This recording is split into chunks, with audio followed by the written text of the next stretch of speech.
जय श्री माधव।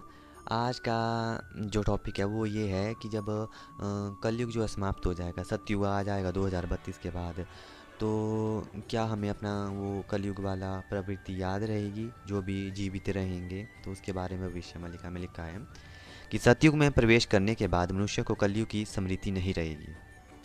और ऐसा पारंपरिक ग्रंथों और आध्यात्मिक मतों में कहा गया है। कलयुग का अंत हो चुका है और सभी संगम युग चल रहा है। आज चारों ओर विश्व में वातावरण, परिवेश और ग्रह नक्षत्रों की स्थिति में परिवर्तन हो रहा है।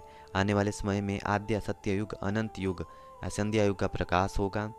और सतयुग को पूर्ण सतयुग, शुद्धता और चेतना का युग माना जाता है, जहाँ आत्मा अपने पूर्ण पवित्र स्वरूप में होती है। पूर्व जन्म की कोई याद या पाप काल की स्मृति वहाँ नहीं जाती, क्योंकि वह चेतना पूर्ण सात्विक होती है और वहाँ द्वैत, पाप और दुख की कोई स्मृति नहीं होती है। इसका एक आध्यात्मिक अर्थ यह भी होता है कि सतयुग में जाने के लिए आत्मा को शुद्धिकरण से गुजरना होता है, जिससे कलयुग की अशुद्धियाँ मन, कर्म, स्मृति में व्याप्त मिट जाती हैं।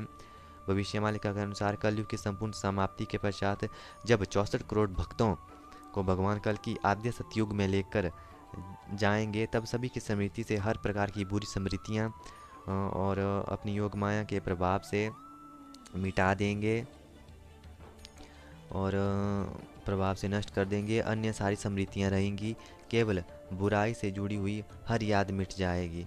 कलयुग की स्मृति सतयुग में नहीं रहती, क्योंकि आत्मा उस समय पूर्ण निर्मल चेतना में होती है। और संगम युग एक आध्यात्मिक संक्रमण काल है, जो आत्मिक जागृति और परिवर्तन का काल है।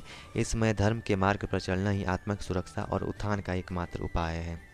तो जब सतयुग कलयुग खत्म हो जाएगा पूरी तरह से, जब सतयुग में चले जाएंगे जो 64 करोड़ भक्त हैं, जब वो सतयुग में प्रवेश करेंगे, तो भगवान कल की जो है कुछ समय के लिए क्षीर सागर को जो है वो उड़ीसा में बुलाएंगे। या अभी भी वो क्षीर सागर वहीं पे है, बट वो अदृश्य है, माया के अकॉर्डिंग वो दिख नहीं रहा है। तो उसी में जो है वो सारे के सारे जो है उसमें स्नान करेंगे और उनको उसी टाइम जो है वो एक दिव्य शरीर मिलेगा। ये जो कलयुग का शरीर है ये पूरी तरह से ख़त्म हो जाएगा और उन्हें एक नया दिव्य शरीर मिलेगा। उनकी जो स्मृतियाँ थी, जैसे अब को कुछ हैं जो अपनों को भी खोएंगे, तो उनका दुख, काम, क्रोध, लोभ, मोह, तो ये सब कुछ जो है वो उनको पूरी पूरी याद भूल जाएगी उसकी।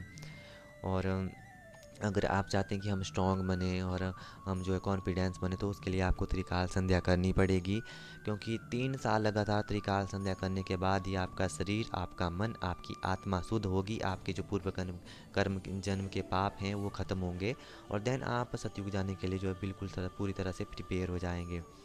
उसी टाइम जब क्षीर सागर भगवान बुलाएंगे, तो उसी टाइम जो है 3,000 भक्त साक्षात शरीर सहित जो है वो भगवान के साथ चले जाएंगे कुछ।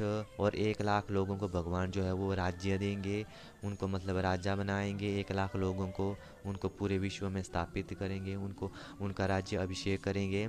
और फिर उसके बाद जो है लोग जो हैं वो बचेंगे, जो भी 64 करोड़ बचेंगे। 64 करोड़ भक्त बचने के बाद जो है वो जब 1,009 साल उनकी उम्र हो जाएगी, उसके बाद ही उनकी मृत्यु होगी। जब उन दोनों की मृत्यु होगी, तो उसी टाइम जो है वो दो संतानें मतलब वो उसी टाइम प्रकट हो जाएंगी जब उन दोनों की मृत्यु होगी। तो इस तरह से आगे आगे भविष्य मालिका मैं आपको बताता रहूँगा कि आने वाले टाइम में क्या क्या होना है। तो जय श्री माधव।